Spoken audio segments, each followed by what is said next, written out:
Olá! Bem-vindos à nossa análise de hoje. Vamos mergulhar numa tensão crescente. O Sincoeco, que é o Sindicato dos Lotéricos lá do Espírito Santo, contra a Caixa Econômica Federal. A gente tem aqui representações formais, sabe? Enviadas para órgãos como CAD, PROCON, TCU, MPF, e também uns áudios que dão uma visão mais de dentro dos próprios lotéricos. O ponto central é o seguinte: a Caixa, que, regula e também concede às loterias, lançou lá em 2018 os seus próprios canais para postar online, site, app, até internet banking. E aí os lotéricos estão dizendo que isso está prejudicando, e muito, o negócio deles. Vamos tentar entender melhor essa situação toda? Exatamente. E esse é vamos dizer, o nó da questão para o 5S, né? Eles argumentam que a Caixa acabou virando uma concorrente direta e, pior, desleal da sua própria rede de permissionários. Quer dizer, das casas lotéricas físicas, que historicamente tinham exclusividade, né?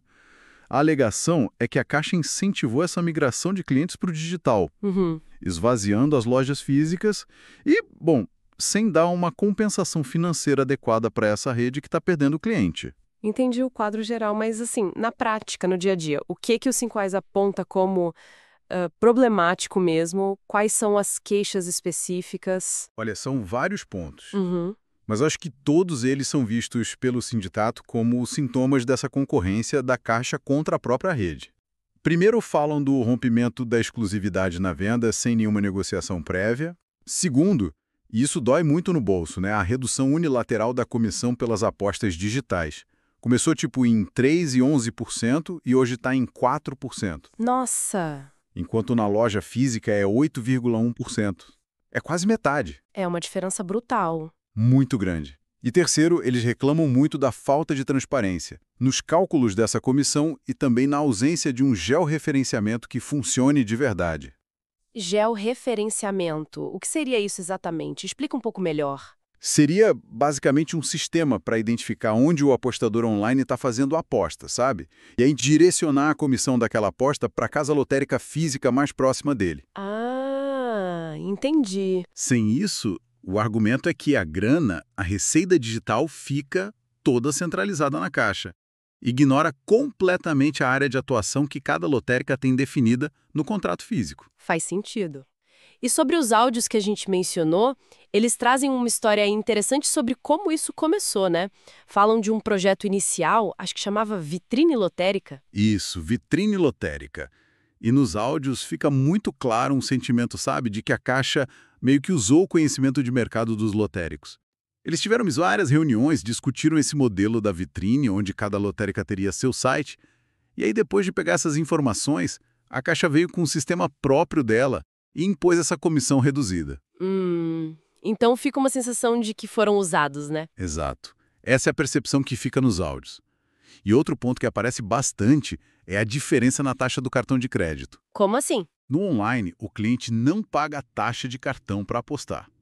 Mas se for na lotérica física, ele paga.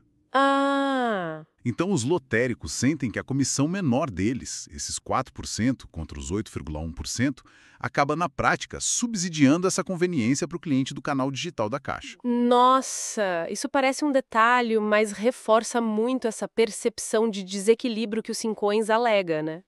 E eles tentaram resolver isso direto com a Caixa antes de, ir para essa briga mais formal? Tentaram, sim. Enviaram uma notificação extrajudicial. É um aviso formal, né? Pedindo diálogo, pedindo dados claros sobre as apostas, os critérios de pagamento e também uma proposta para rever essa política toda. E o que aconteceu? Pelo que consta, não tiveram resposta no prazo que deram. Aí decidiram levar o caso adiante, para os órgãos de controle mesmo. CAD, PROCON, TCU e o MPF. Certo. E nessas representações, quais são os argumentos legais que eles usam? O que eles alegam juridicamente? Bom, varia um pouco dependendo do órgão, né? No CAD, por exemplo, o foco é em abuso de poder econômico, concorrência desleal, citando a lei antitrust. De forma mais geral, eles apontam violação de princípios básicos de contrato, coisas como o equilíbrio econômico-financeiro do contrato, aquela ideia de que tem que ser justo para os dois lados, a boa-fé, a função social do contrato.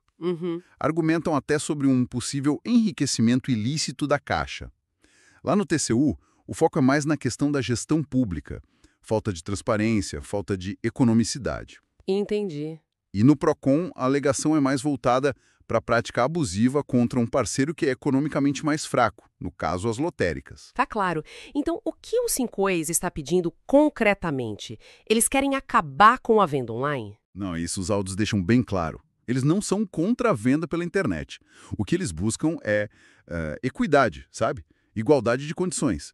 Querem poder operar no digital também, mas recebendo a comissão integral, os 8,1%, igualzinho a da loja física. Certo. Pedem também paridade nas condições de pagamento para o cliente. Ou seja, ou ninguém paga a taxa de cartão, nem online nem na loja, ou todo mundo paga a mesma taxa. E a geolocalização? Isso, e crucialmente, exigem a implementação de uma geolocalização que funcione de verdade, para que a comissão da aposta online vá para a lotérica da área daquele apostador, respeitando o raio de atuação definido nos contratos. No fundo, o que eles pedem é investigações, auditorias, transparência e que os órgãos obriguem a Caixa a corrigir essas práticas que eles consideram prejudiciais. Resumindo então a situação toda, a gente tem uma empresa pública, a Caixa, que ao mesmo tempo é quem define as regras do jogo das loterias e também é uma jogadora nesse mercado. E ela entra em competição direta com seus parceiros, os lotéricos, e, segundo as acusações deles, muda as regras no meio do caminho a seu favor, usando a tecnologia para centralizar a receita. É isso. É um ótimo resumo. É exatamente isso.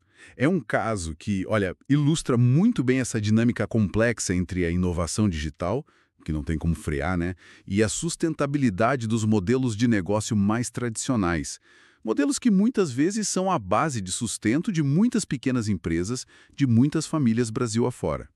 E mostra também como é complicado o papel do Estado quando ele atua ao mesmo tempo como regulador e como concorrente no mesmo mercado. Fica então a reflexão, né, como é que se garante um tratamento justo e a própria viabilidade dessas redes parceiras tradicionais quando a entidade que as regula, que lhes dá a permissão para operar, decide competir diretamente com elas no espaço digital e potencialmente alterando as regras para se beneficiar. É um assunto para a gente continuar pensando. Até a nossa próxima análise.